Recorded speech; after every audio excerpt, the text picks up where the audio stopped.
Welcome to another episode of Two Ales and Hockey Tales with Wally.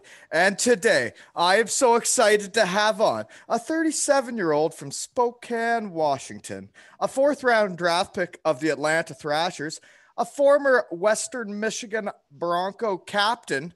His hockey journey took him to the USA, Sweden, Northern Ireland, and one of our favorite teams on the pod, Sunderjyski in Denmark.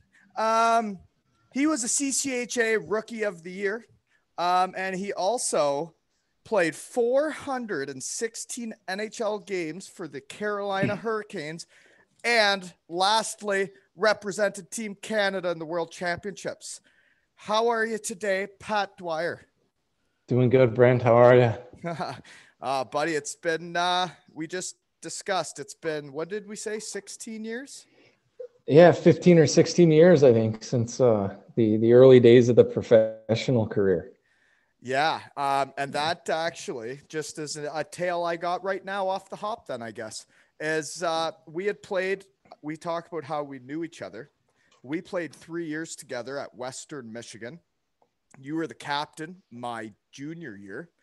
And then you left to go pro. I didn't see you for my senior year. And then I guess it was my rookie year. I got called up to a game in the AHL, and we played the Albany River Rats. And I thought the AHL was really hard, and I could not get any ice time. I couldn't get any chances to get out there. And I got to Albany, dude, and you were the best player on the ice by a mile. Yeah, it was good. The first year of professional hockey in the AHL was, a big year for me. I was fortunate in the circumstances that I climbed up the ladder pretty good. I was going in. I thought I was going to end up being in Gwinnett that year. Went into camp with the Wolves, had a really good camp. Kind of forced the issue. Started out on the fourth line. And I just had a really good year development-wise that year and kind of climbed up the ranks to – I think I ended up second in rookie scoring that year in the league behind Patrick O'Sullivan, and that's was right there. Chicago, right? So that's even a different season. How much you improved from when I saw you at Western Michigan to when you got to pro a year later was I was shocked. Yeah, it was. It was different than school for sure. I mean, and I think part of what helps in that's just the number of games you get to play. Guys get better and stuff like that in practice, but when you're ripping out 75 games a year, that's where you're really going to develop. And like I said, I was fortunate enough. The more ice time you get in the games, the more development you're going to have, right? It's just a fact of the matter. And I climbed up to where I was able to get ice time with good players and against good players, and you just kind of you grow that as a player with your growth curve. Yeah. Confidence is huge in it. And I know listening to the couple podcasts you guys did, everybody, talks about that different growth curve, right? Like you get some kids that come into college and they're, as good as they're ever going to get. And you get some guys that come out of college and 2 years later, you're going, whoa, where did this guy come from? And, I guess I was one of those. You see it every year. You see guys like, oh, I watched him in college. He wasn't very good. And then next thing you know, 2 years later, he's in the show and you're like, whoa. It's like what happened? But one example of that would have been when we were in school was David Booth with Michigan State. I think he was like a third line, maybe 10 points a year college player. And then he had 50 something points his rookie year in the NHL. And I was playing for the Daytona Beach Bombers. Yeah, exactly. He's a good example. The other one I know is before you got to Western, but Duncan Keith. Duncan Keith was at Michigan State. He couldn't get in the lineup. He was, in and out, play a game here, play a game there. All of a sudden he goes back to juniors. Boom, right from juniors right into the show. No AHL games, nothing. And you're just like, whoa, where did that guy come from? But everybody has their growth and their curves, and it's at different points. And like you guys said, it's confidence, it's ice time, it's stuff like that. And then just finding a guy that you trust to listen to and buy into what he's doing with you, and you grow as a player, and just kind of goes from there. Yeah, no, that all makes sense. It's starting to sound like a bit of a real hockey. You got a bit of a hockey brain on you there. So I guess that's where we'll get into now is Where and what are you doing now? And do you got kids? Yes, I do have 2 kids. I got a son and a daughter. My son's 12 years old. My daughter's 10 years old. Currently living in Chicago right now. I'm the assistant coach of the Chicago Wolves. Kind of funny how, my career as a player started out there, and it kind of comes back to being here as a coach, but it's great. I love it. It's a great way to stay involved and active in the game. The competitive juices, keep that going. That's something that never dies as a former athlete, but it's been really good. You get the 3-on-3 matches with the extras on game days and stuff like that, but it's been really fun. It's been a learning experience. Obviously, you think as a player, you kind of know what goes into coaching, and it's just, there's so much more that goes into it, but it's been really fun to learn. And I've got a great head coach in front of me, and Warsofsky, and he's young. He's 33 years old, but the guy knows a lot, and he's been really helpful with me learning the process of coaching. So curiosity, because I think you finished with Belfast, right?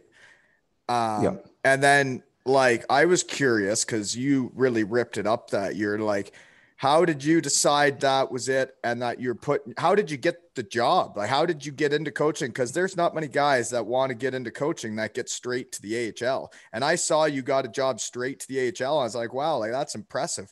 But you also had a very impressive hockey playing career. So it makes sense. So how did that all come about?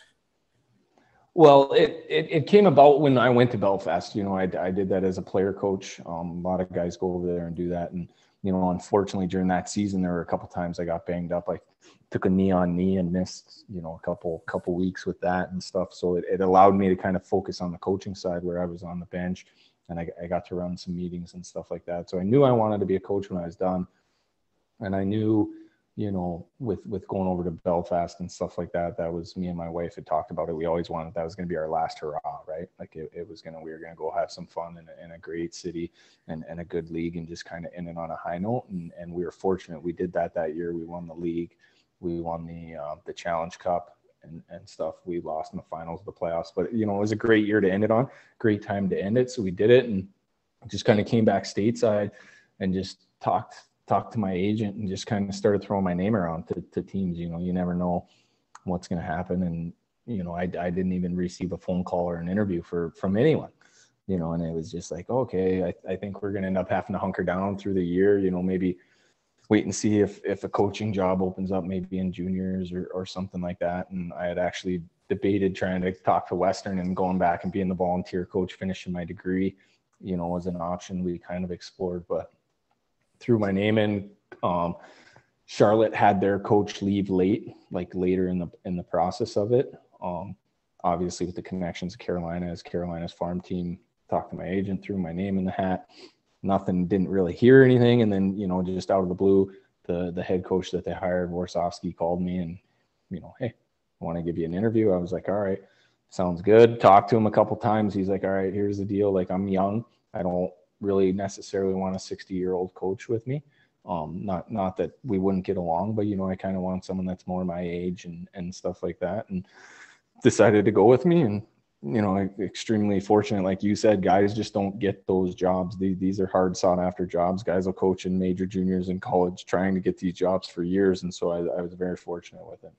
Well, I'm going to tell a story now then, because I agree with their hiring, because you were a guy I always remembered, because I think I've told this on this podcast. I wouldn't remember who was on, I don't think. But when we were in college, you were drafted by Atlanta, and they would come watch you play. And I was always like intrigued just because I had never even been around NHL teams or any of that. And it was cool for me to see one of my buddies having the NHL team come and talk to them after the games. But I remember you saying to me one time, like, I don't care what I have to do, I am going to play a game in the NHL. I remember you telling me that, and you were like, and you were so matter of fact about it. You had zero doubt. You said, I will do whatever it takes. And that's how you kind of played the game, like every time. And I really respected it. And then to see what you actually did, man, it was really cool for me to see from afar. Yeah, it was, and that, like you said, that was kind of my mentality. The way my dad taught me to play the game was to find your niche within the team, right? Find your niche that makes you irreplaceable, and that's what I had to do to get there. And then from there, you just climb the ladder. And it was the mentality I have. We all dream of it as kids and stuff. So I knew, once you get drafted, there's your opportunity, right? Like you don't want to call it a golden ticket, but there's your foot in the door, right? Like they're gonna at least give you a look at some point, and I knew it was coming, and I knew that, guys would die for that opportunity. And I knew that I couldn't look back on it down the road saying, I messed it up because I wasn't willing to do, block a shot or maybe get punched in the mouth now and then. Like, I was going to find a way to try and play in the NHL and say that I did it. And, I did it. So I'm proud of that, and proud of the fact that, that guys looked at it and saw it, because you and Vinny, listening to you and Vinny talk about it, like they're your guys' little competitive relationship. It was, and there was a lot of that at Western. We had good players, and everybody was competitive, right? Like I had yourself and I too. Like if yeah. you get into a 3-on-3 game with like myself, you and Vinny, it's gonna turn heated real quick.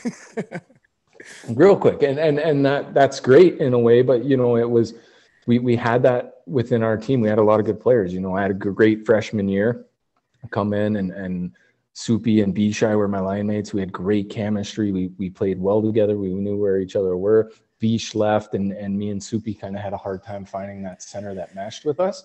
And then, you and Vinny come in, and all of a sudden, like there's my flank on the power play, right? Like I'm supposed to be running that half wall, and now we're dialing a guy up for a one-timer, shooting, piss missiles off the side there. But it was great. And we were just, competitive in a way. But I think that was important along my development to see, like, most guys get that spot and they don't lose it for 4 years because of a great freshman year. And you guys came in, you pushed me, and that competitive streak and stuff was good to see. And I wish, looking back on it, we maybe could have used the competitiveness in a different direction, but it was fun.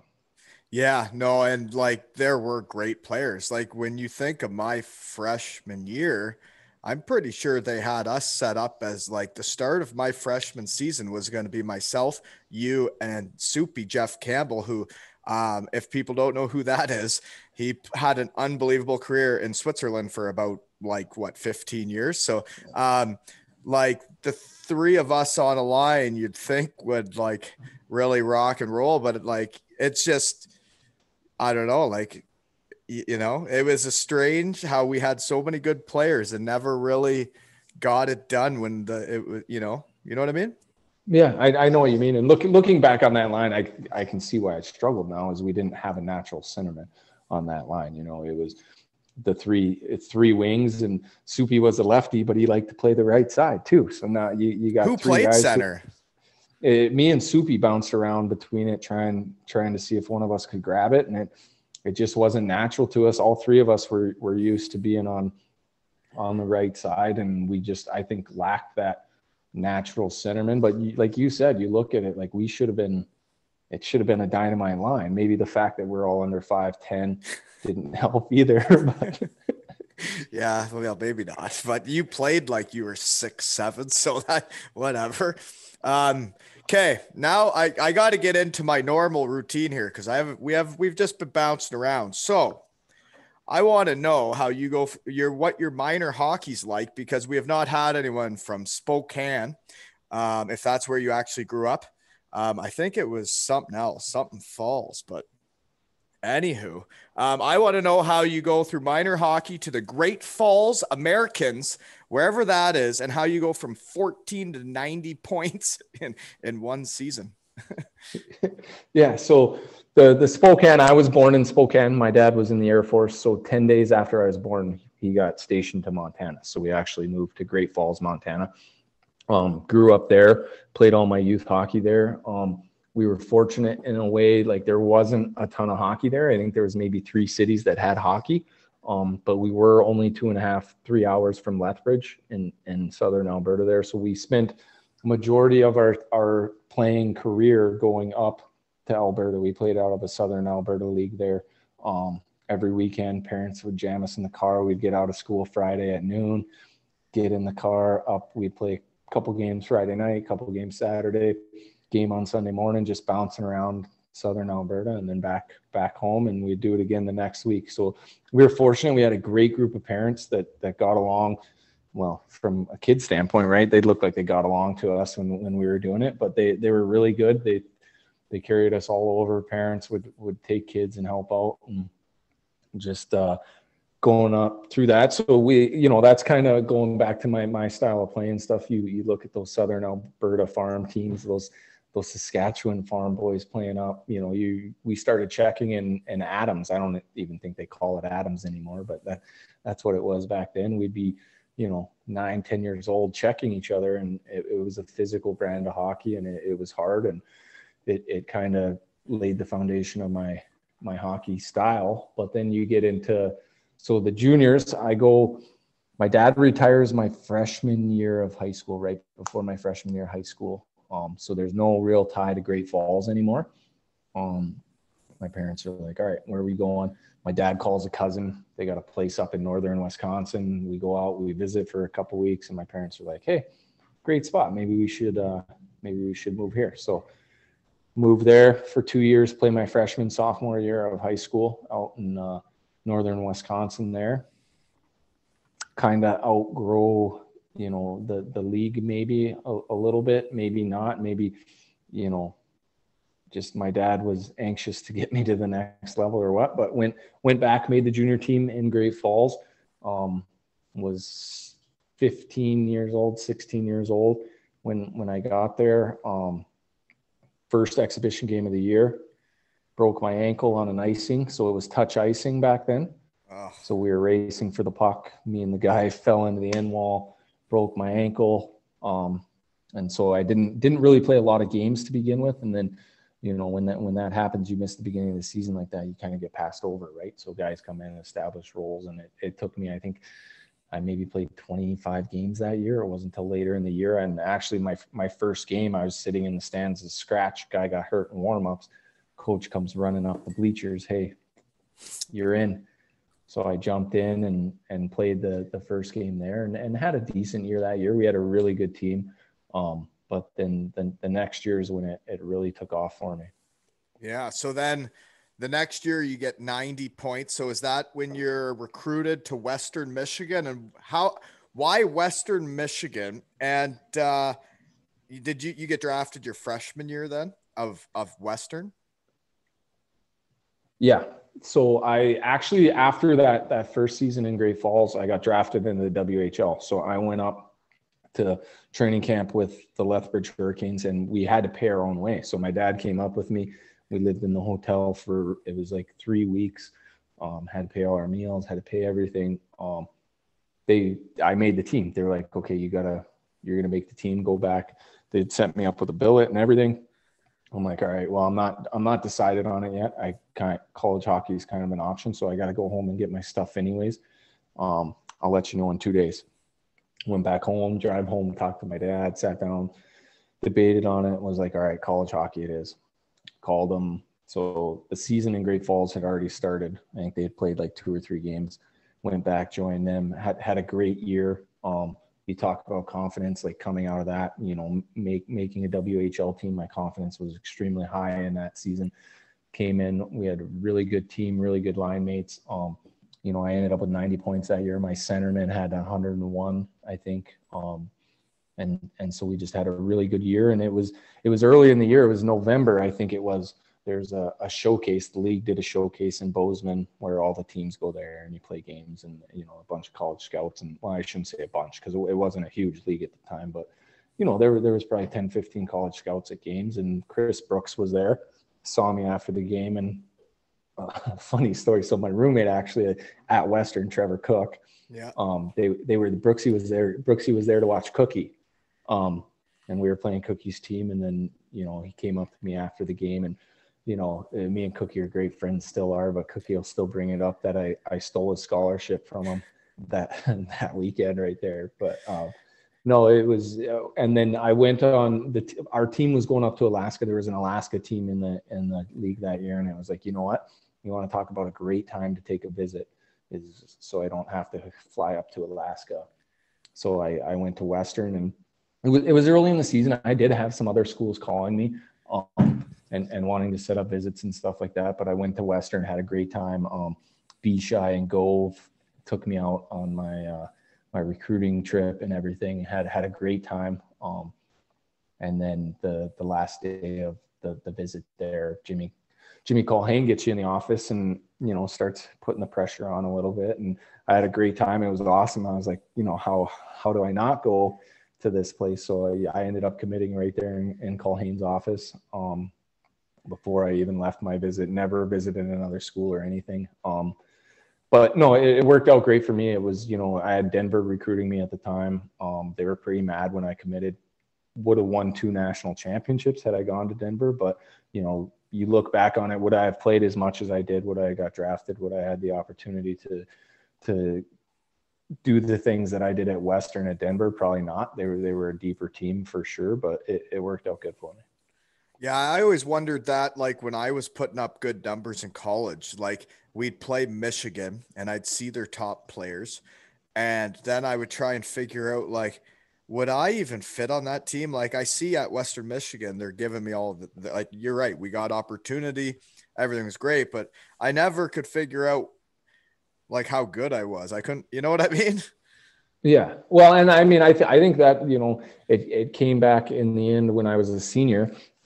And, talking to Atlanta on whether they were going to sign me or not, they were like, we really, we don't have a good comparison for you, right? Like, we don't know where it fits at, are you going to be good or you're not? So I that's why I ended up signing the AHL deal out of school my first year with the Chicago Wolves, because they were like, we don't want to let you walk, but we don't know if you're going to be worth the entry level contract. So I had to go my first year to Chicago and kind of prove myself. So the Wolves were with Atlanta. That was one of my questions, was if that was okay. So that was with the team that drafted you. Yeah. So yeah, it was a. I guess we should talk about Western Michigan a little bit more before we go. The only thing is, like, when I went on my recruiting trip and like they set up the stall with like Walton and the jersey, and they got like everything set up like you're a player on the team, and it's like the night of a game, and you walk around the room and then you see that stall set up like you'd be playing. It was like, yeah, you got me. I'm in. Okay. Right? Yeah, exactly. And they did it. They did a good job with the recruiting. They, like you said, they dialed you in with that. You go to the dinner after, and you go out with the guys after Saturday's game. They don't bring you in when they're playing, Lake Superior. They don't. They bring you in when you're playing Michigan State, and the arena is packed. And at the time I went, I think they were number 2 in the country.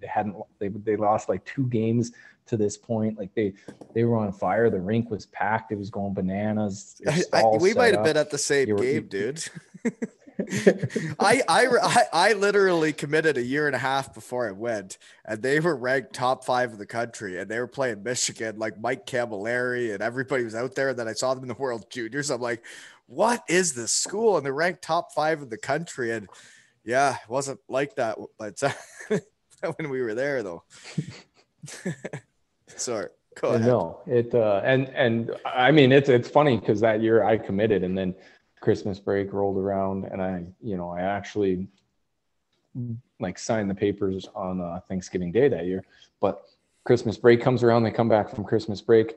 I think they won 2 games the rest of the year. Like they finished like 6th or 7th in the CCHA, like just a complete tank job. Yep. And I was sitting there going, oh no, what did I do?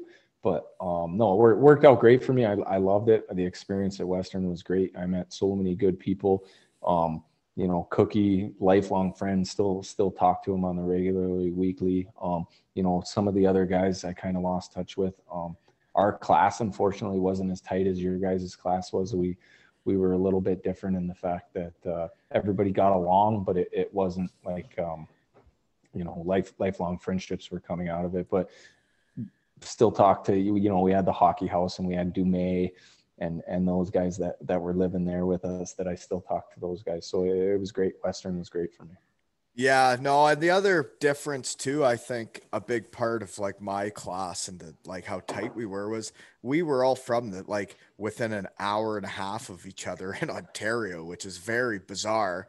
Like for myself and my roommates, like we were all within an hour and a half, like all four of us, and then we go to Western Michigan and Kalamazoo, and like that's rare, but it was a great time. So you move on and you leave school and like like you said, you planned on playing in Gwinnett, but you left your senior year, kind of like I did when I went to Syracuse and played 6 games and had like maybe 7 shifts. Um, you went to Gwinnett and played 14 games in the East Coast Hockey League, eh? Yeah, and so that was a weird year too. Is it was a lockout year. That was the So that lockout. I year was going to ask you. Okay. yeah, yeah. So the NHL wasn't playing. So a lot of those younger guys were down in the American League, and I actually talked to my agent. My agent talked to Atlanta the week before. I think we played Notre Dame that year in the playoffs. Week before we went to Notre Dame, it was kind of mutually agreed upon that when we lost out, if we lost out after that first weekend, I would go to Chicago and play in the A and everything. And we went into Notre Dame. We lost in game 3, I think it was. But get home that Monday, I'm like, all right, I'm going to Chicago. Call my agent. My agent calls Chicago, and the trade deadline had just happened. So they had traded Chicago, has a rich history in winning, and they went for it, and they traded for Bouwmeester and Wise at the deadline. 2 guys that ended up having amazing NHL careers, but they traded for those guys. So I was kind of pushed aside in a way of that. They were like, you can still come, but you're just going to be Black Ace. You're not going to play, or you can go to Gwinnett. And it was like, well, I gotta get the experience, kind of see, from my own perspective, I wanted to see where the level was at, to have a leg up coming in the next year, what it was going to be like. And, I thought I played okay. I didn't play great. I didn't play bad. It's a different scenario down there. Like you get in, first game, they're like, all right, meet at the rink at midnight. You jump on the sleeper bus. You bust through the night on this sleeper. You wake up the next morning, you're in the rink parking lot. They're like, all right, breakfast. And then we come in, we skate at 10. So you get out of the sleeper, you walk across the parking lot to the IHOP, or I think it was actually a Waffle House at the time. You grab a couple over easy eggs, run into the rink, pregame skate, back onto the sleeper bus for your pregame nap. And then you walk back off the sleeper bus into the rink, and you play the game, and then you bus home. So you're like, what is going on? What is this league? But it was a good experience for me I'm that glad you year, got going to into experience my it. first full year.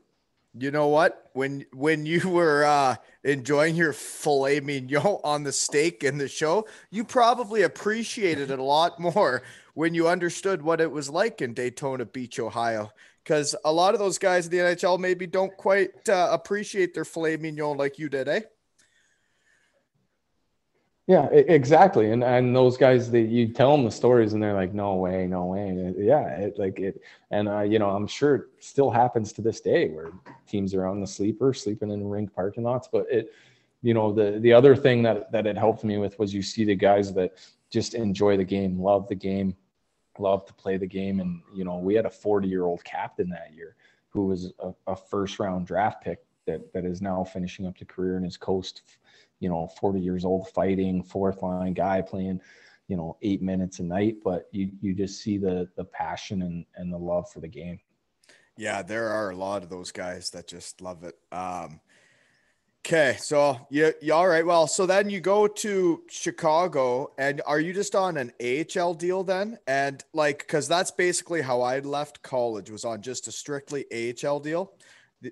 And like when I got there, they had determined I had been out of shape my senior year, and they did not want me, but they had guaranteed me the contract. So I did not get really an opportunity to say spread my wings. But like, even though you were on an AHL deal, you're not a huge draft pick, and they didn't sign you to a big ticket. You still had a hell of an AHL year, man. What was it, 40 something points?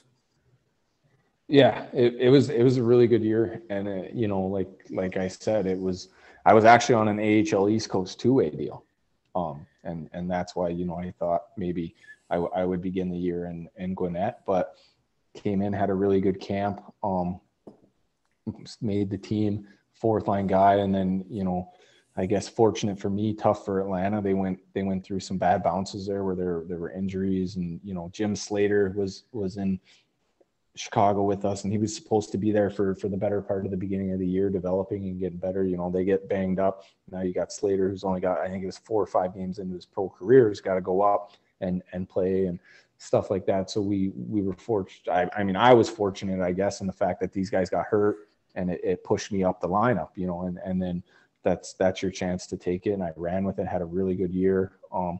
Obviously it wasn't the year we were looking for as a team. We kind of struggled on and off, and we had our problems. We lost, I think we went through probably 10 goalies that year because Atlanta had goalie injuries. And Burkle, who was it? Burkle, the Finnish goalie from Northern Michigan was there. We had Garnett. We had all these goalies that were up in the show, and then we never got them back, and we kind of struggled with the goalie carousel in Chicago. But it was a really good year for me on a personal. Yeah, so it's interesting. So you did that on an East Coast AHL deal, which surprisingly, after Syracuse did not want me at all, and then I did play that year, and I mainly play in the coast when we go to the finals. They were talking to me about an East Coast AHL deal, but then I was like, that's my second year in North America. And I'm like, there's no way, but you ended up making it out of that. So that's pretty cool. So then you leave Chicago, though. You leave the Atlanta organization for the first time, correct? You now sign with Carolina. So you have your big year on an East Coast AHL deal, and now you're a free agent basically, right? Yeah, exactly. And we went back after that year. I was 100% sure Atlanta was gonna sign me that year. Season ended. Good talks with everybody in Chicago. We talked to Atlanta. They want to put me back on an AHL deal. It was decent money. It was more money than I ended up getting on my NHL AHL deal. But I wanted the NHL deal, and I felt, I guess maybe slighted a little bit in the fact that I had that good of a year, and they didn't want to sign me. So going into the summer into free agency, Carolina calls, says, "Hey, we want to sign you." And I was like, okay, I talked to my agent. I was like, all right, well, tell Atlanta, give Atlanta the opportunity to match it. And my agent was like, you know what, like we gave Atlanta every opportunity before this. I think they've made their mistakes, so we'll move along and do that. And it worked out great for me. No, man, well. So, okay. So you go, I just remember that game, man, in Albany. And I could not believe how you were buzzing around the ice. You were like, and I thought all the guys on my team were so good. And then we get to Albany and I was like, holy moly, this guy's good. So you go there and you're feeling it, eh? Like, is it right from the start or you got to work your way into it? No, it was right from the start. Obviously I had some pro experience now, but you're on an NHL contract, right? And they don't usually sign a free agent out of the AHL unless they have some sort of plans for them. So now you kind of move up the pecking order and up in the the care about hey, we got to give this guy opportunity now, right? Like we signed him to try to be in the NHL at some point, and so you do get the opportunity that you had to work for in Chicago. I don't want to say it's handed to you, but it's given to you to lose. And so it was great. First power play unit, first guy over the boards for killing penalties, first or second line, even strength. So you're given the opportunity to now succeed. No, yeah, man, you were succeeding. So even though it's because I did check this out, my research team was hard at work tonight. When I was scrambling when you were ready an hour earlier, because I was about to have a drooler. I was going to have a 10-minute drooler to get ready for 9:30 p.m. puck drop, but I didn't get the drooler, folks, so I'm trying to stay sharp here. is that it took you 3 years to get the call up, though, right? 3 years, not just in the HL, but 3 years with Albany. No, or no? Am Yeah. I wrong? No, I think it was halfway through my third year in Albany. So, Yeah, okay. you know, it was some time. It wasn't, you know, a guarantee, but the times were a little different back then in the sense that the AHL signed depth guys that, you know, here's our three guys. If somebody gets hurt, these are the three guys that are going up, right? It's not like today where they call down, they're like, hey, who's playing well? And they might take this guy at this point or this guy at that point, whoever's playing well, or situational, positional guy. We need a penalty killer. We need a power play guy. It was the AHL. And you probably saw it while you were in Syracuse too. You know, they had these guys go up no matter what it is. And that's what it was. And it took me, you know, 2 years to work myself into the position where my name was one of those three guys. Interesting, because yeah, like I don't get it. If you need a guy to play at the top couple lines power play, you'd call up a certain individual. If you're looking for a penalty kill guy, you should call up that individual. Like there are all different roles, and like so, like for me, my situation was like I'm in the coast. I get called up to the HL, and they're like, well, can't put you on the top two lines because like they're already established. So it's like, well, you're not a third or fourth line player. So, well, just go back to Daytona Beach and enjoy it, right?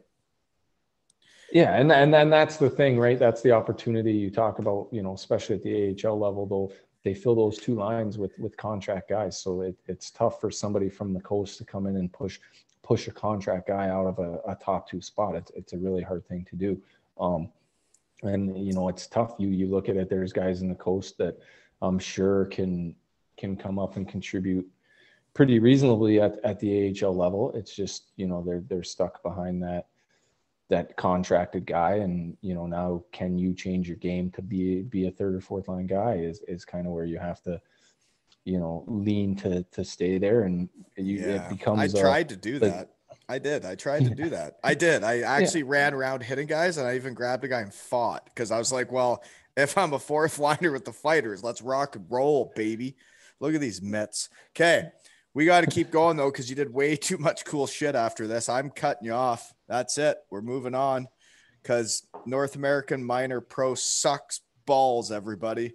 And I hated it. It wasn't fun, but Pat Dwyer dominated it, so we're going to talk about it because I want to know how you become a full-timer.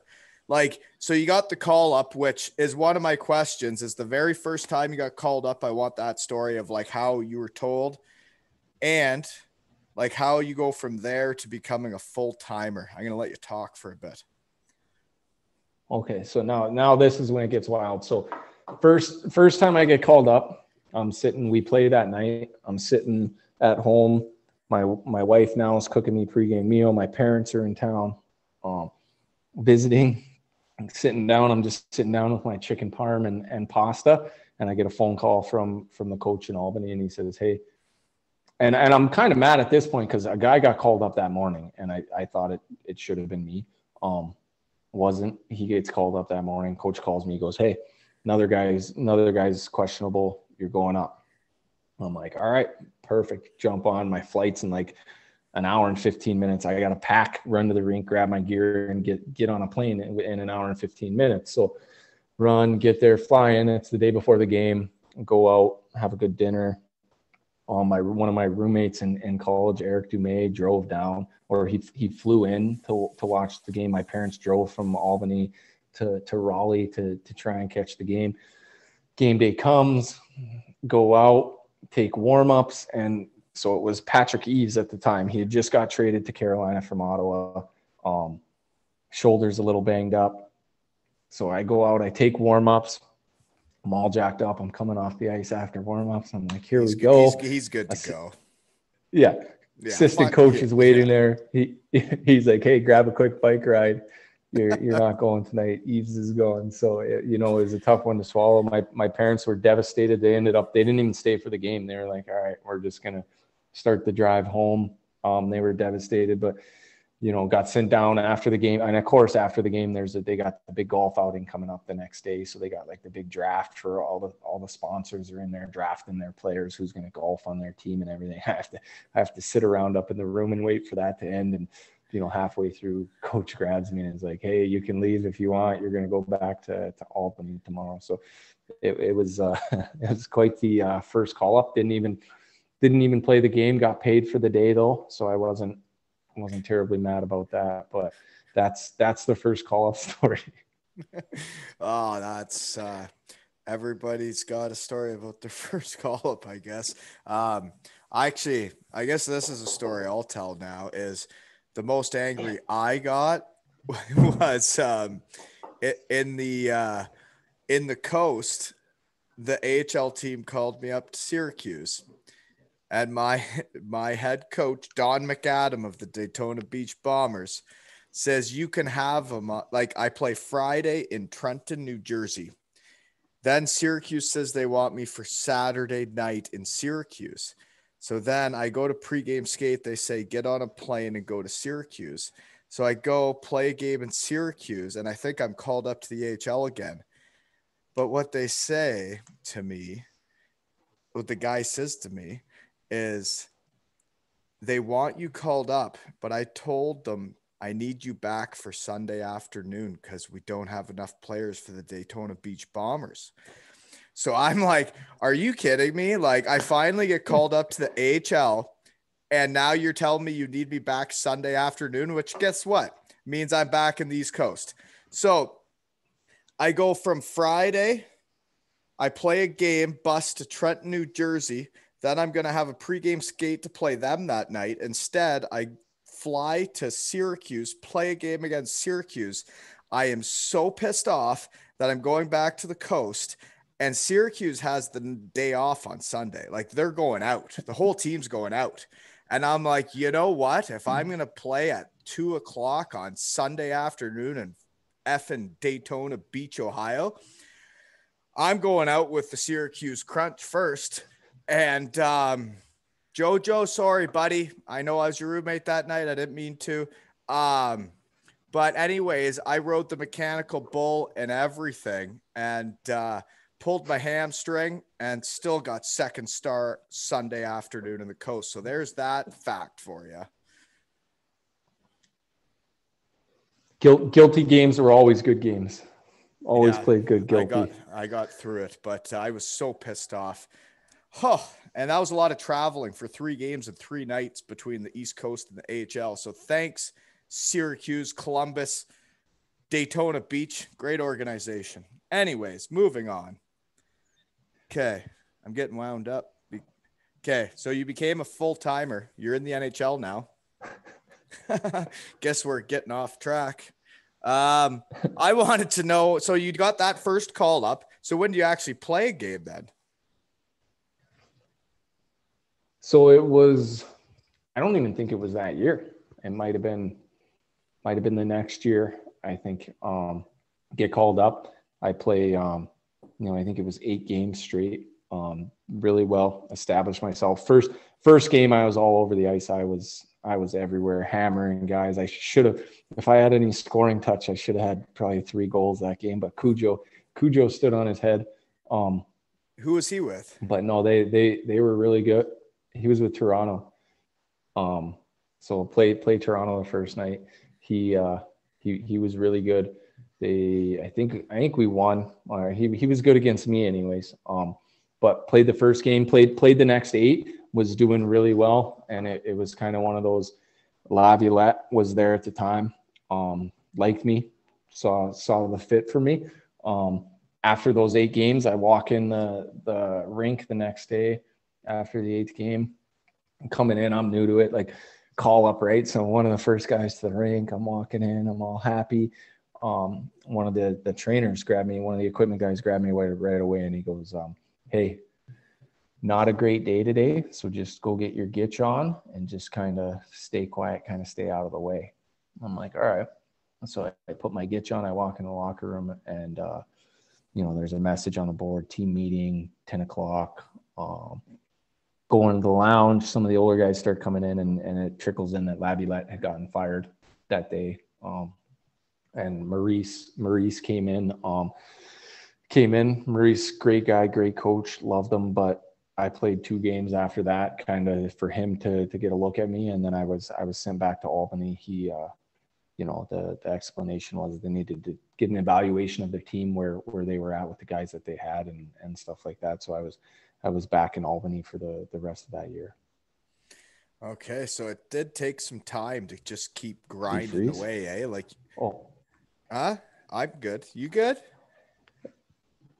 Yeah. No, I was gonna say, yeah, I'm good. I thought you froze there for a second. Oh no, I'm standing. Maybe I wasn't swaying at that point.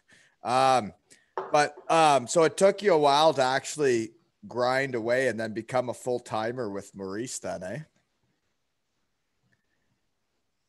Yeah, and then so next year in training camp, I really good feeling. I was like, all right, this is the year. I'm gonna break through. I'm gonna make it out of camp. Got to camp, first day of camp, the groups were set, and it was NHL team, AHL team, and junior guys. Was in the AHL group. You knew exactly where you stood. You're a little frustrated because the message was sent right away. You knew that no one was really going to have a chance to make the team. They did keep me around. I was the last guy to get sent back from training camp. Played exhibition games, obviously, when they sent all the AHL and junior guys back. I moved into the group with the NHL group, but you don't have a line. You're the extra forward. You got the locker room stall that's off to the side. That's the one on wheels, so it was. You all right? You got me? Oh yeah, I'm still hearing everything. Are you not hearing me or what? Yeah, sorry. Okay. You don't get no, worried. it just popped up internet unsustainable. So I just wanted to. Now you're doing this. This perfect. Happened last time too. Just if all right, if you lose me, just text me. We'll relink. But yeah, so it was tough, but it ended up being good. I went down. I think I played maybe like the first 10 or 15 games, and then was called up in November and didn't come back. Yeah, and then you stayed there for almost, was it like 5 seasons? Like 413 games. That's a lot of NHL games. So I guess some of my questions then at that time is like any memorable moments, or like what's your first like, holy shit, I'm actually in the NHL moment?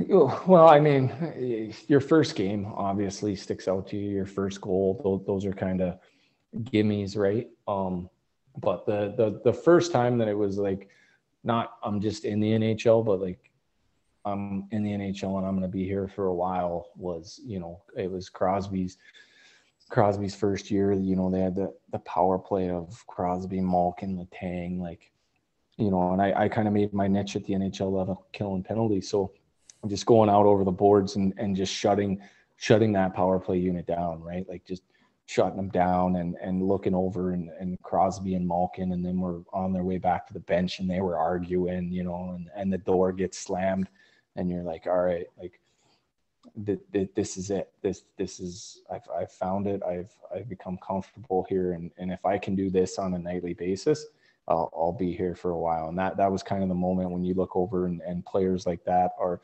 frustrated and upset because of something you were doing on the kill. It was a really proud moment for me. And that's kind of the like, all right moment for myself. No, that's really cool. I know exactly the feeling.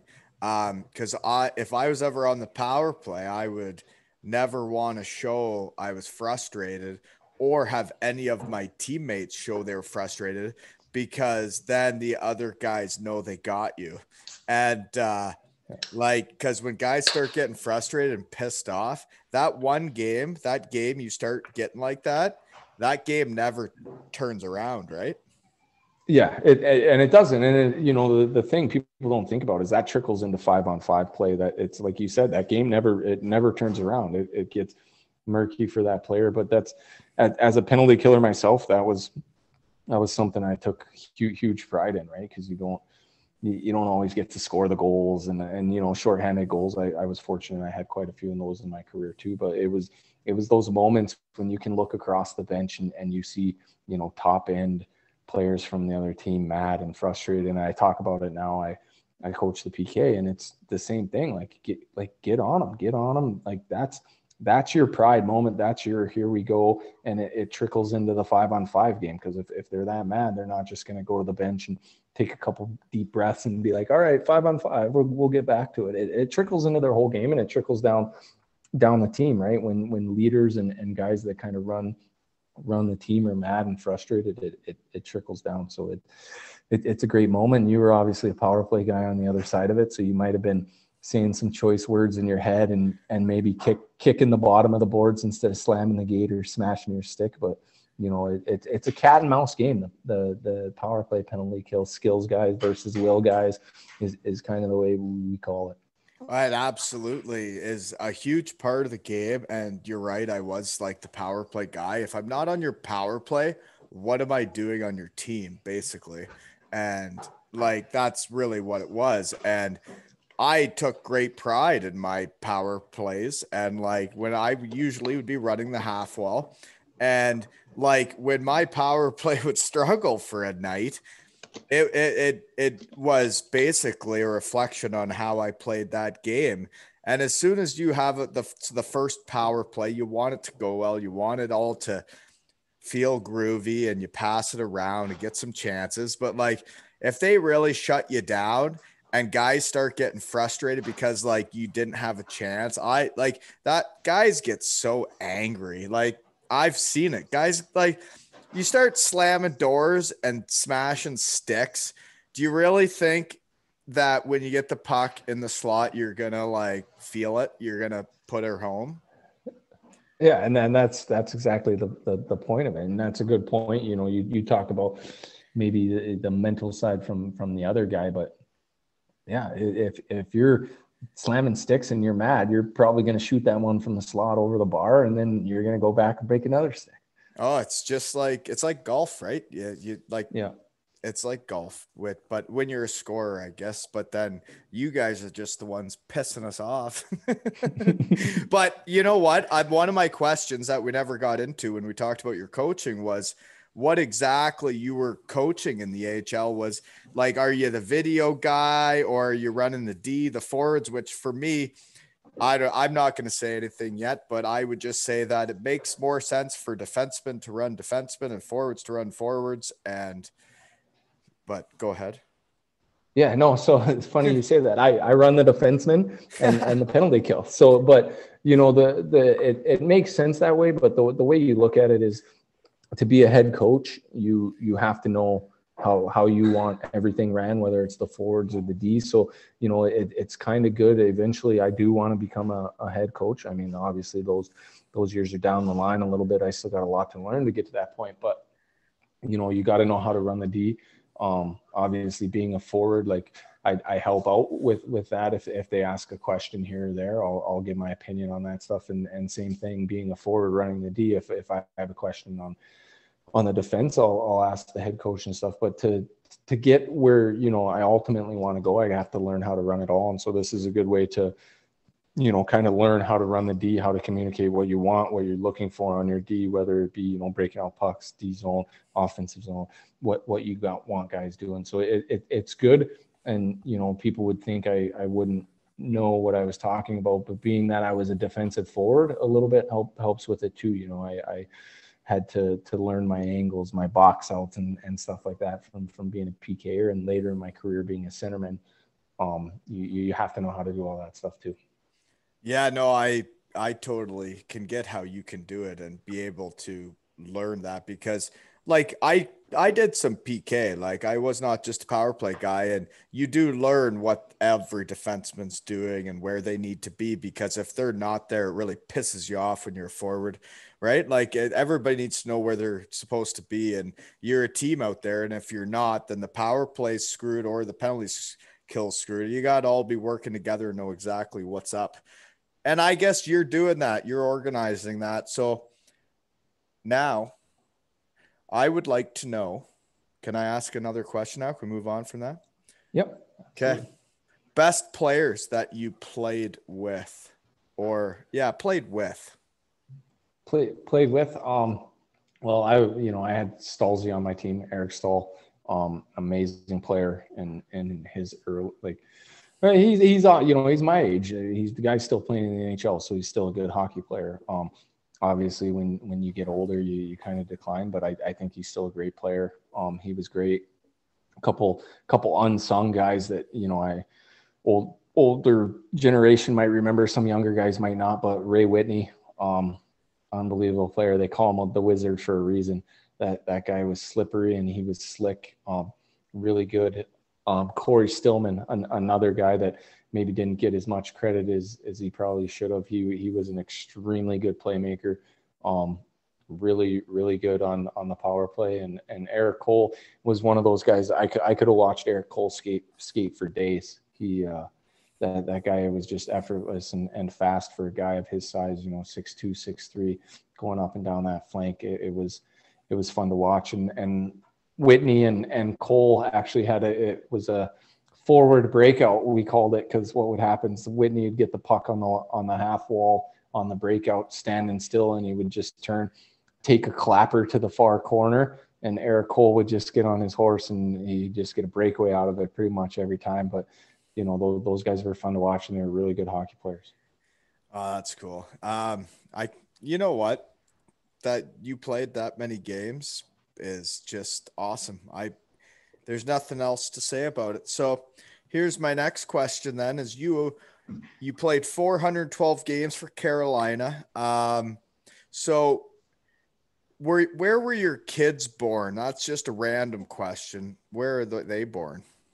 So my son was born in northern Wisconsin. That's where we summer now.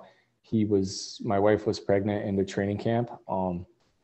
Played the first exhibition game of that training camp. They stayed back at this time. Obviously, I was still playing in the AHL. Played the first exhibition game. I'm on the flight. It was right around that time that this was going to be my opportunity to maybe make a team. On the flight home, Ronnie Francis called me up to the front of the plane, knew my wife was pregnant, obviously. Says, hey, some things are more important than hockey, so go ahead and go back and be with your wife, have the baby, and then we'll have you meet up with the team in Albany at some point after that. And they were good with it. My wife had the baby, I think 3 days later. They gave me like 10 days or 7-8 days to stay back home with my wife and be with my son before I had to go back to Albany. And then it wasn't long after that. I think it was 5 or 6 more days after that they flew out and were in Albany with me. And then my daughter, another training camp baby, but she was born in Raleigh. We had her scheduled C-section, so we had it scheduled with the training camp of the team. It was an off day. Wife went in, had my daughter. 2 days later, we left to Russia because we did the NHL premiere that year where we played Minnesota twice in Helsinki. But we went over to Russia and we played a KHL team for an exhibition game. So I was gone like 2.5 weeks right after my daughter was born. Came home for 2 days, and then we went on a 2-week West Coast road trip. So first, I think I saw my daughter 4 days the first month of her life. But. So you had to fly all the way to Russia, you said, or Helsinki? You played Helsinki and went to Russia and then came back and had to go on a West Coast trip then? Yeah. So we flew into St. Petersburg. We were there for, I think it was 4 or 5 days, practiced a couple days. We played, I think it was SKA of the KHL league. We played them. It was an absolute circus. Eric Stahl got need on need the first shift. They pulled him from the game. They ran Cam Ward. So after like 5 minutes of the game, Cam Ward's pulled. We ran like 2 lines the whole game, right? So it's us fourth liners just out there every other shift grinding away. It was a little wild, and it was a big production for them. So it was like winning the Stanley Cup. They actually beat us that night. It was like winning the Stanley Cup for them. But we were just sitting there, like Maurice is on the bench and he's like, hey, like everybody just gets out of this game without an injury. I don't care if they beat us 10-0. Like let's just get out of here and get on the plane. And we went from there to Helsinki, where we played Minnesota twice and in Helsinki. And they kind of based it right. I think we had 3 or 4 Finns on our team, and Minnesota had, 3 or 4 on their team. So it was a big production there. And that was really fun. Yeah, that would be. I never did make it to Finland. Okay, next question, because you did get to play for your country. I know back at Western Michigan, like you really did want to play for the World Juniors. You got to go for training camps at least once or twice. And like, obviously that's a dream of any kid, but instead of World Juniors, which, it's junior age, and it would have been cool, but like, it's like you talk about the bell curve. Playing in the World Championships means you had a more successful career, and you got to play for Team USA in the World Championship. So what was that like, and where was the tournament? It was great. Every kid wants to put on their country's jersey. And I was fortunate, like you said, it was my sophomore year. I got cut from the World Junior team, and it was pretty devastating, right? Like I was down on it. It was something I wanted to do. That's kind of, when you're at that age, that's the pinnacle of it. And I didn't get to do it, but a couple of years into my career, I got to go to Helsinki again and represent USA in the World Championships. And it was an awesome time. It was a great time.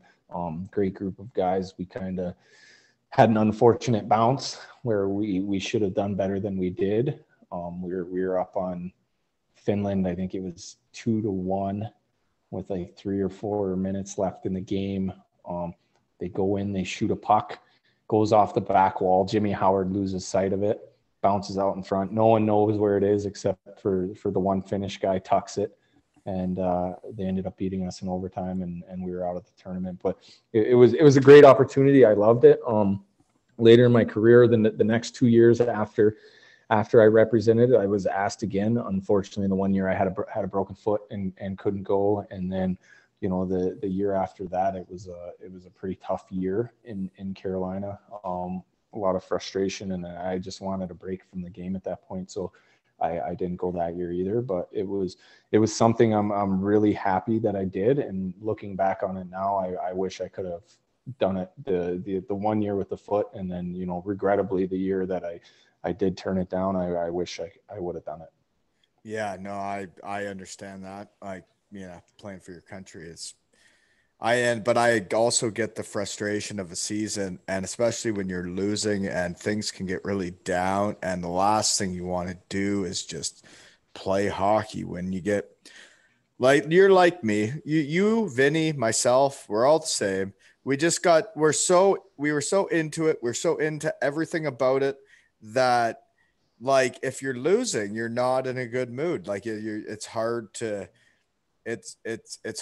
be up for stuff, but you're as competitive as all of us. You're just you're the class before us, right? So here we go. Next question. You go there you end it with Carolina. So now we're going to Sweden, Modo. So how does it end with Carolina and then you get to Modo?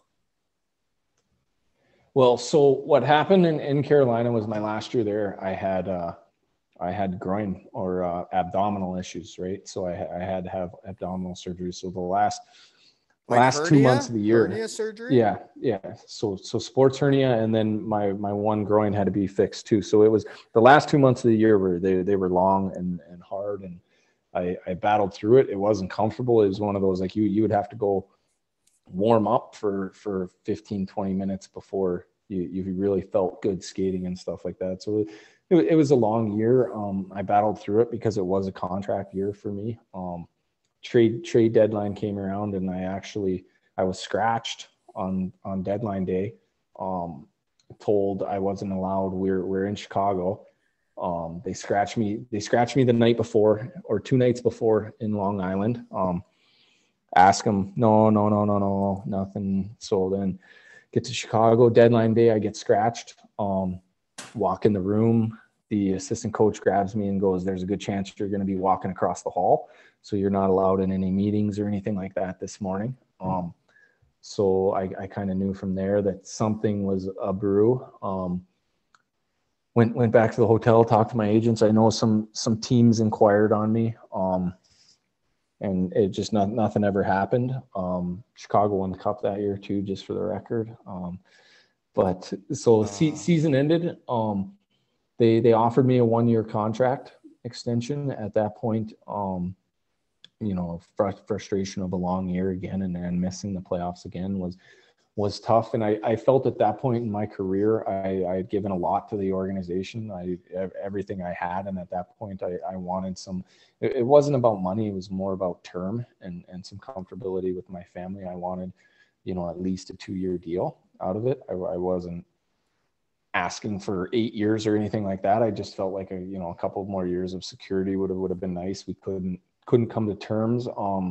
We thought we had a good feel on the market with the teams that tried to acquire me at the deadline and everything like that. And unfortunately, not just for me, but kind of that fourth line guy, that was the year that those guys, we just kind of fell out of the league, right? League went younger, there was me, Jimmy Slater, all those guys that still could have played in the NHL and contributed, but we maybe had priced ourselves out of the league a little bit where, they could go younger and cheaper for a guy to play on the fourth line. And we just, there was no traction for guys with our skill set anymore. So went to Phoenix on a tryout that year and in camp. And it just, with the timing of the surgery, like it just wasn't ready. I wasn't ready. I was scheduled to play the first exhibition game that day, or that camp. And we bag skated a couple days before, and my groins were so bad, I could barely tie my skates. So I had to going to tip it, and I'm like, hey, I'm I want to play this game, but I also don't want to screw you guys. I honestly don't think I'm going to make it through this game. And, they were understanding with it. They liked my camp still at that point. And we couldn't come to a deal in the AHL. They wanted me to go on a PTO, and I, once again thought I deserved, an actual contract before I was going to go to Springfield, Massachusetts. So just didn't happen. Went back home, kind of continued with the rehab until I started feeling better. And Moto called. It was later in the year, maybe December, and went over there. And it was good. It was a great town, small town, working town, very passionate. Sweden's very passionate about their hockey. And unfortunately, by the time I got there, we were already in relegation, and there was no way we were climbing out of that hole. We had a really good team. Like, you looked at the group of the guys we had, should have been better than we were. It was just, we were hodgepodge, right? Nothing fit. We had a lot of good players, and nobody had chemistry, and it was, frustrating to watch games at times. No, that happens. But the one thing I wanted to go back to, because sometimes I think I should write down notes or something, but because I know you, sorry for burping the mic again, folks. When you had to go into Tippett's office to say that, I bet you that was the hardest thing, because I know you. I know how hard you worked to get there. I know everything you sacrificed and how hard.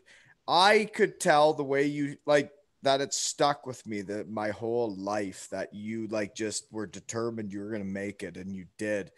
When you had to go in there and say I can't go, and you're in the middle of a tryout. I was the same way in a tryout, right? It starts when you're a little kid. When you're in a tryout, you are trying almost too hard, because you're wanting to show everybody how hard you can try. For you to have to go in and say, I can't play, and you probably knew what that meant. That sucks, eh? Yeah, and it stung for sure. But, at the same point, I knew where I was with it and the way it was feeling. And, I knew there were other guys, there were younger kids that, are in the same opportunity. They're trying to make names for themselves and everything like that. And, could I go play and maybe get a first period in and then can't go anymore, and now I'm hurt and the team's playing shorthanded and stuff, and an opportunity for another guy. Did I know, that the talk with Tippett was really good, and he liked me. He'd obviously seen me through my career, and he was willing. He's like, well, let's give it a little bit and see, and maybe we'll get you in some other games. But management wanted to get camp down, and obviously when a guy on a PTO isn't ready, they're not, they don't want to pay for you to rehab and stuff like that until you're ready to give you a shot. But it's funny how one door closes and another door open, because funny thing with that story is when I pulled myself out, the guy they put in is Jordan Martinook. Martinook goes into LA, scores a shorthanded goal, makes the team that year. Now he's a full-time guy, right? Like, yeah, you don't know how it goes, right? So my door closed was his door opening. It's funny how that stuff works. It does. It's all in, and it is weird, especially doing this podcast, when I start talking to people, like all the different, like you said, doors opening and closing. Okay. So you went to Modo. It was all whatever. Did the family go over there? Yeah, family came with me. That's good. That's a good league, though, eh? Yeah, really good league. Amazing how many people don't realize how defensive of a league it is. It's a super defensive league for the amount of skill that Sweden has in its players. Super defensive. If it's not a two-man forecheck, we're setting up in the controlled forecheck. You get in the zone. You could cycle around that league for 3 minutes at a time, because they just pack the house. They're five in the house. You can cycle day and night there. But the second you try to take it to the net, you're going through five guys. They block everything. I don't know if you remember the one year we played Michigan, and their PK was they slammed four guys in the house, and they all just laid out, and you're shooting at three guys. That's how Sweden was. It was wild how defensive it was. Yeah, we did it the next week. We started trying to do it. I remember that.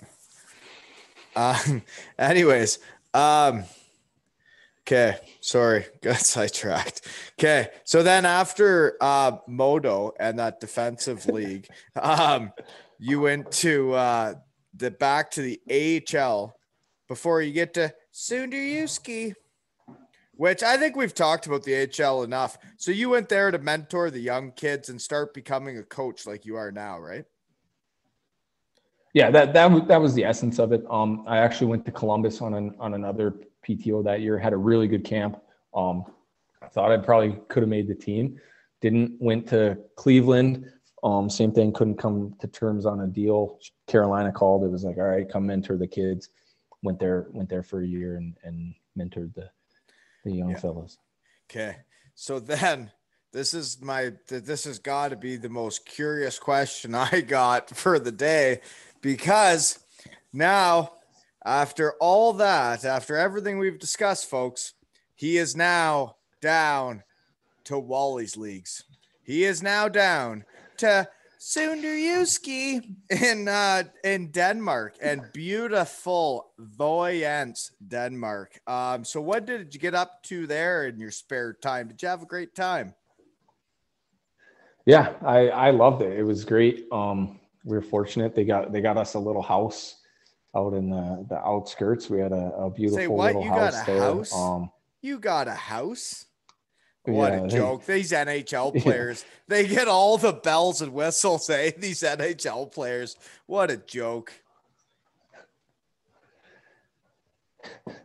Yeah, it was great. I loved it. My kids were a little bit older at that point, so they were in daughter was playing handball there at the gymnasium across from the rink.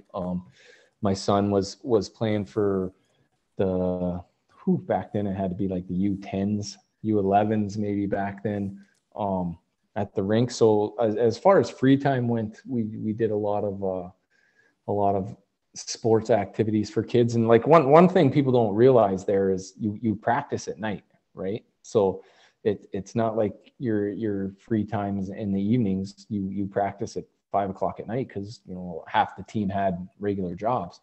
So the mornings were there was no international school there or anything. So the mornings we taught math, science, and reading, and then in the evenings you went to practice. You'd come home from practice, eat dinner, and go to bed, really. Okay, so your kids were like grown up when you went over there. Like Colby was, he was like 1 year old when we were there.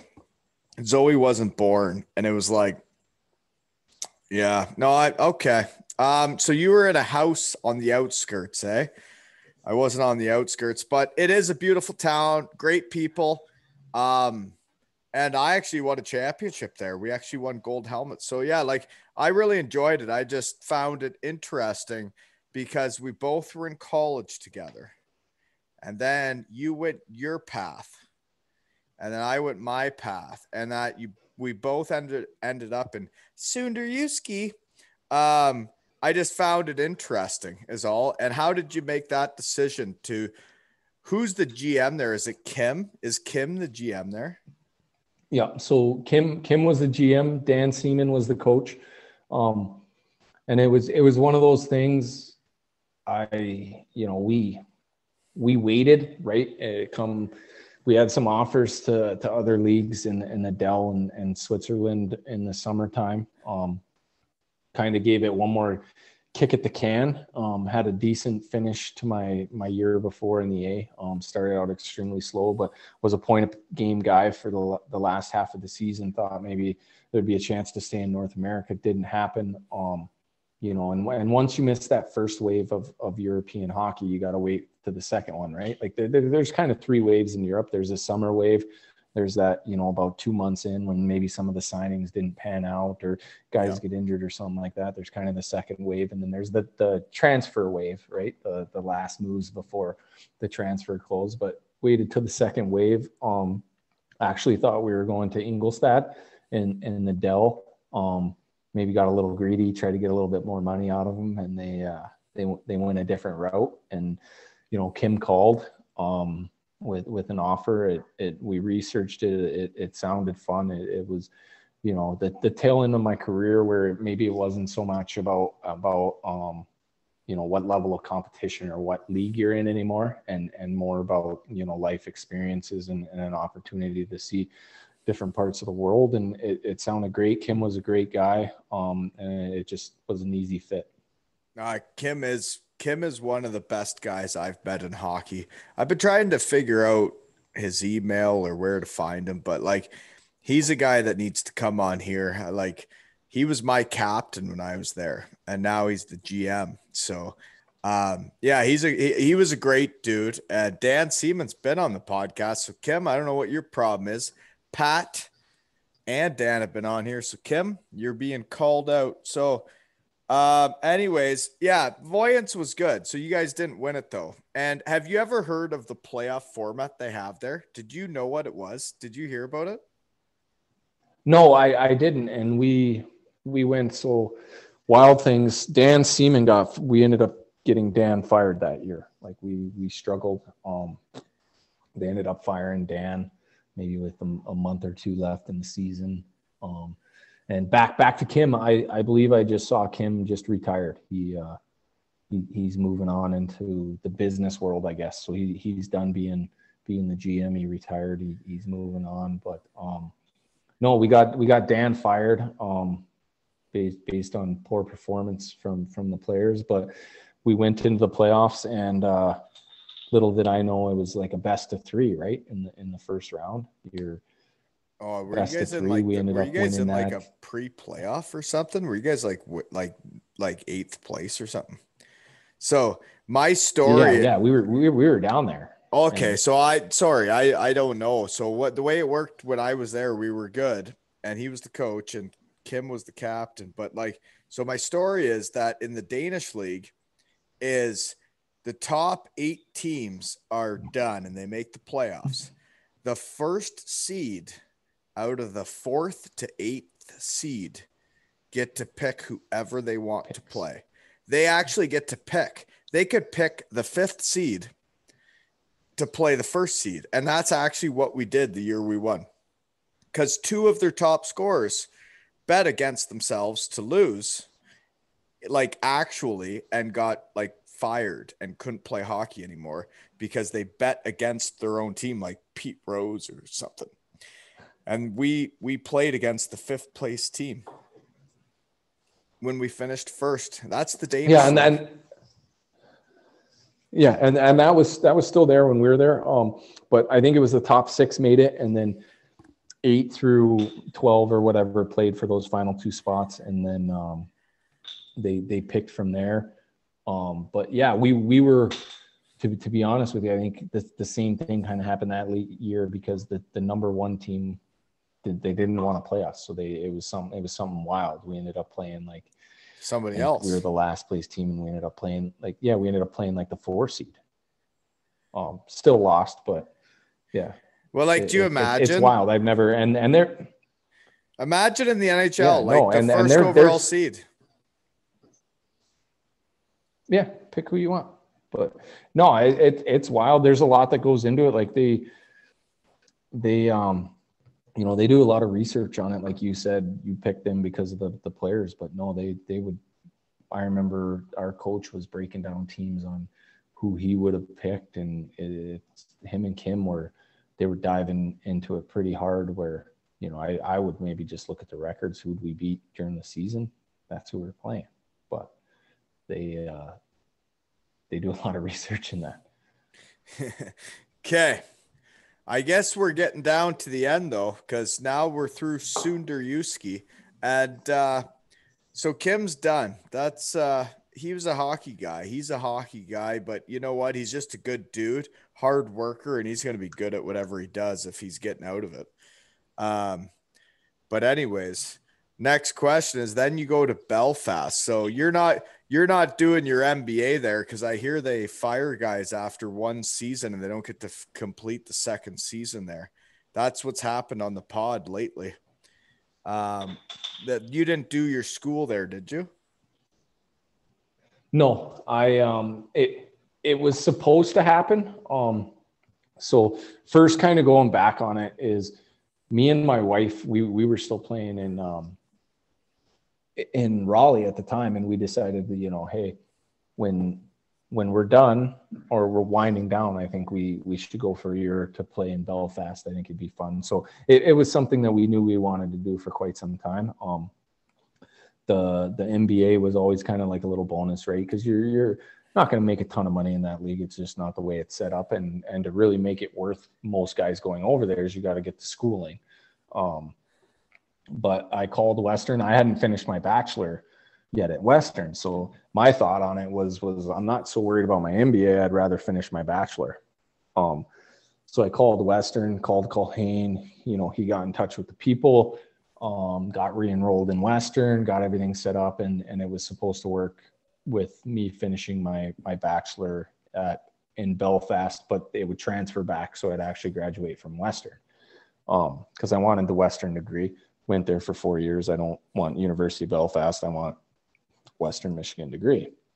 Right before we're set to go over there, Western calls and is like, hey, like, thing with it is it looks better for us and stuff if you finish it through us. So Western kind of pulled out on it, which at the end of the day wasn't, why we were going there. It was going to be kind of a bonus with it all, but it actually worked out great, because I saw how much those guys that were going to school had to do with it and stuff. You'd be on the bus back or on the ferry somewhere, and these guys would be writing a 14-page paper, and I'm sitting there going, man, I'm glad I can crawl up in this chair right here and take a nap on the way to the game instead of writing a 14-page paper. So it worked out for me. It allowed me to have the free time to spend and to see the sights with the family and stuff, because it's a great historical city. There's so much to do there, and we were able to enjoy and see and do most of it. Oh man, it seems like a great city. We just had a bad story on the podcast last week about a guy that had signed 2 years there and never got to play the 2nd year, and did not get to finish the school. So it was just a tough thing to hear, especially when we all go through our different things. And for a guy like me that's got little kids, that, like, I needed my MBA. I needed that at the end of my career to get the next step. And that I heard they did that to someone just kind of hurt. But like, you ripped that league up, eh? You ripped it up. So you weren't really a scorer your whole career. And then you go to Belfast and you're just like, you know what? I'm the man. And now I'm going to retire. Yeah, it was. And I think, you talk about bell curves and everything like that. And my NHL career, looking back on it, I maybe regret it a bit because I was a fourth line guy, right? And my summer skates, I wasn't doing skills. I wasn't working on, trying to pick corners. I knew in my summer skates, I had to make sure I went into camp in shape and ready to play and to play hard. So I wasn't trying to get better on the offensive side of the puck, which, you should never stop working on those things. But in my mind, I had to be in shape, be good for 10 minutes a night, block shots and be hard to play against. So I didn't really, so it wasn't until I got to Europe, and the later part of Europe really, that my offensive side of the game, kind of took off. Cause now in my summer skates, like you're going over there, you're an offensive guy, you start working on that stuff. And that's kind of where my offense that I didn't have in North America per se, to an extent, really took off. And it really started, I guess, in Sonyeski when they, I in the playoffs had a really good run. I really, it all started clicking over there, and that's when it kind of came into fruition, and then just kind of really exploded through Belfast. We had a really good team there. We had good players, AHL guys. Like our power play was really good, and we had the depth that, that league, if you look at teams, top lines, top D pairs, and, on some of the bigger teams, even top two lines, top maybe 3 or 4 defensemen are all really good. Like it's a good league. It's gotten way better than, what it was back in the day. But we had a team where they couldn't just they had to pick who was going to beat them, right? We had, Darcy Murphy on one line. The guy's got 90 points. We got Blair Riley on another line. The guy's got 75 points. And then, you got me on a line that's got, right around that too. And so it was just really who are you going to focus on? And then they picked a line to focus on, and the other line had a big night is typically how it went. No, man, I had so much to say there, and then I keep forgetting it all. But because there's so many different things, like you say something, I'm like, geez, I want to say something about that or that. But I was trying to remember, but it was tough right now. But I'm glad. So are you on the team that wins it when you're not playing hockey? Yes. So can you explain to the crowd that? Yeah. So it's the only league I've ever been a part of and ever heard of, really, that the regular season championship is more important than the playoff championship. Way more.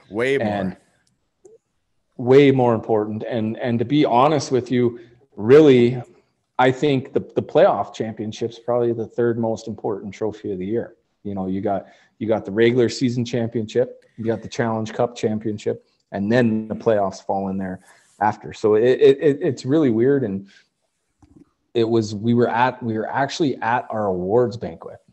They do a really good job in Belfast. They had this hotel rented out with a conference room. All the boosters are there. All the fans are at it. And we're there in suits and ties. Kind of everybody's a little on edge because Cardiff is in Coventry that night. And Cardiff just needs one point and they win the league. And for some reason that year, Coventry had their number.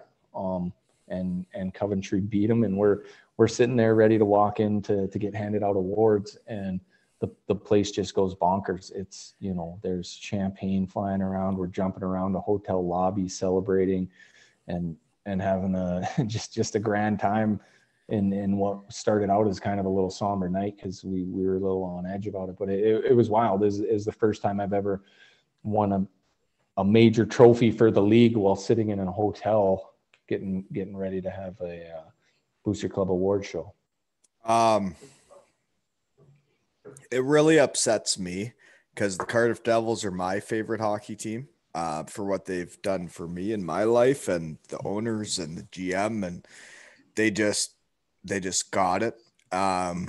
It sucked when I heard that, and then when I saw you had won, I was like, well, I guess the Carolina Hurricanes weren't winning, so I guess whatever. But like, you know what? The Devils are going to win every other year because now that these stories come out about these guys getting cut after 1 year of an NBA, the Giants are in a tough spot when these podcasts start coming out, but maybe you don't know about that when you're playing there.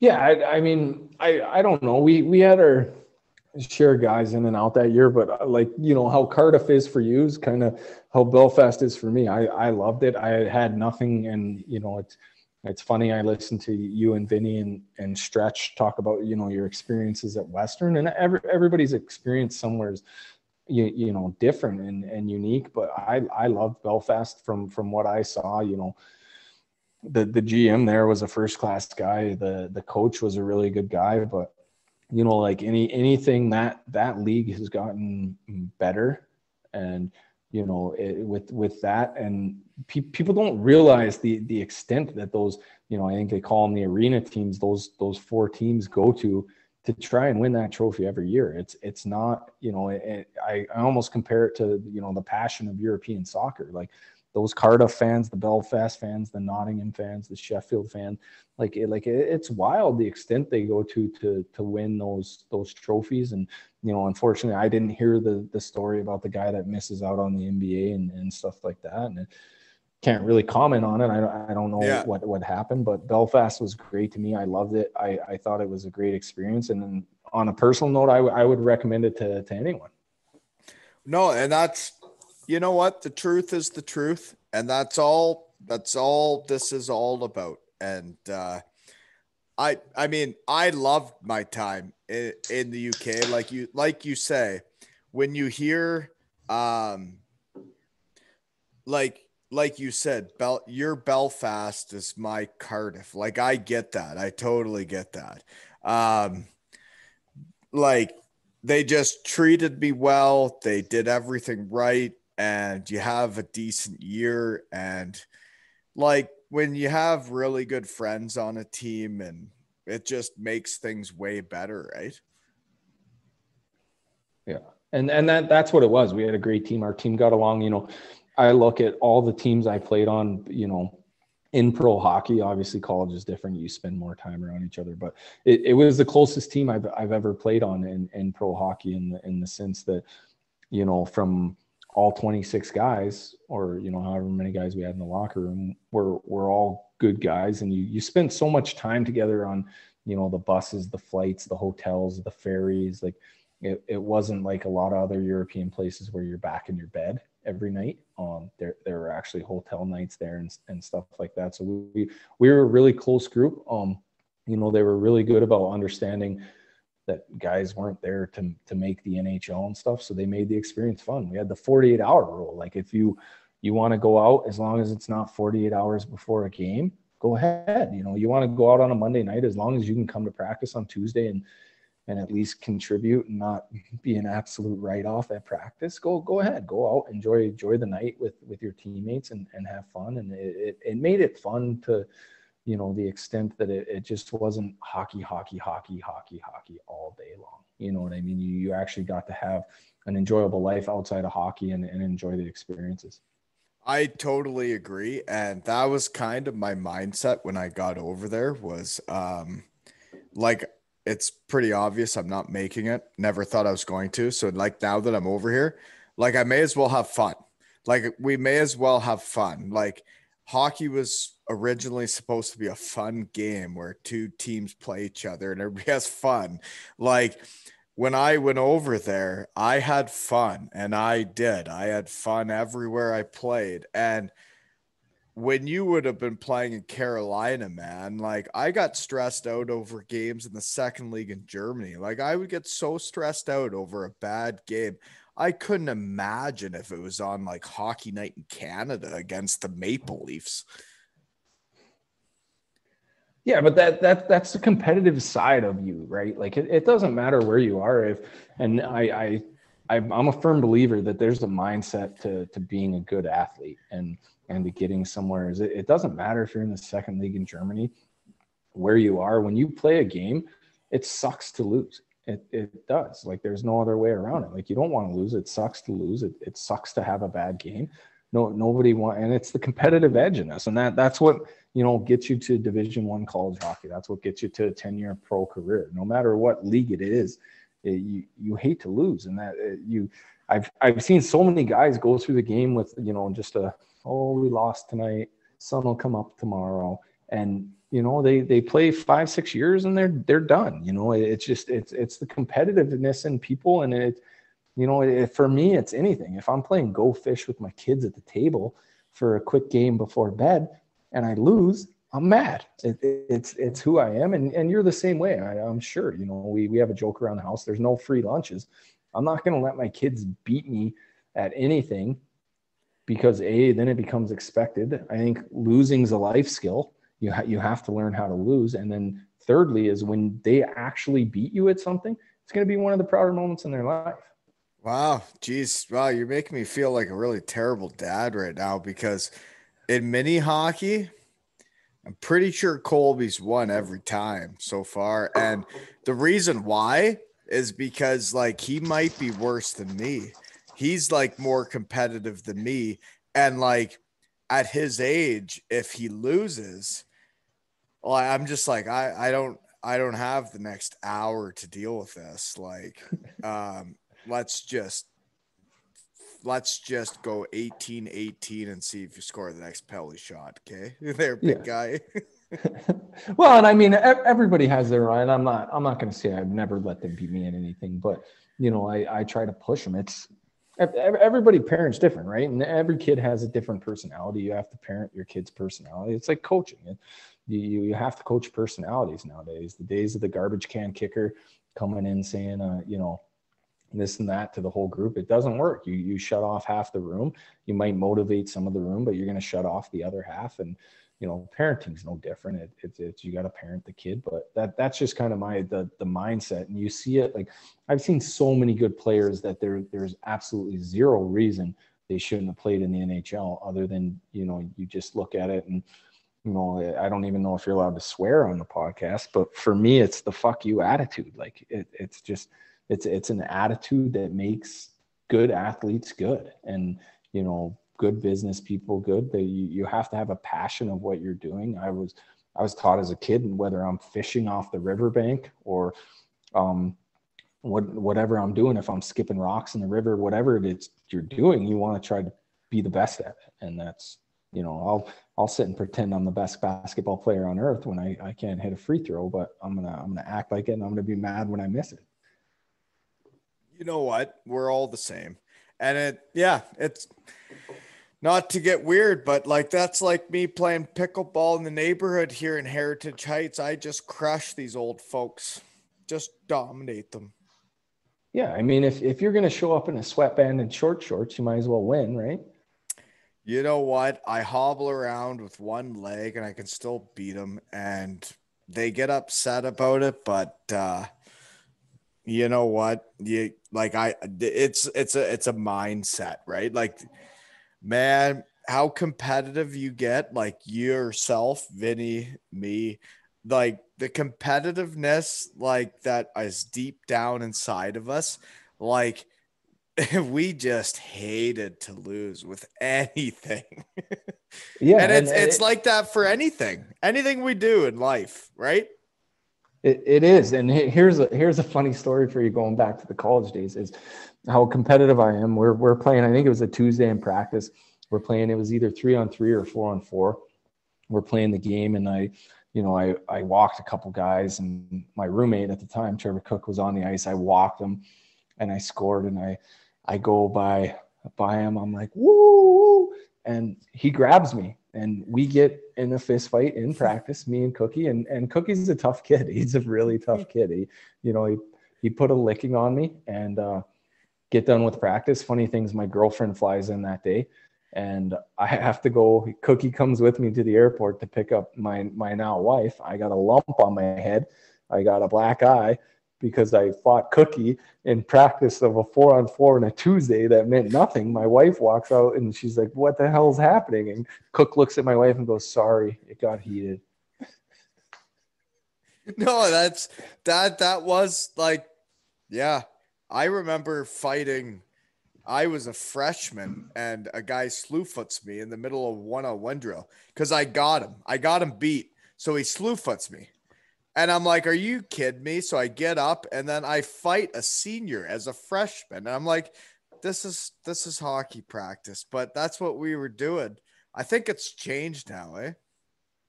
Yeah, I think it's changed for sure. The game's evolved, but I don't know if we went through a Monday or a Tuesday my whole career at college. You know, Mondays and Tuesdays, they were battle days. They were 2 hour, 2:15, 2:20, 2:30, sometimes hour-long practices of just battle drills, and it got heated. I don't know if I made it in the 4 years if there wasn't a Monday or Tuesday that someone didn't scrap in practice.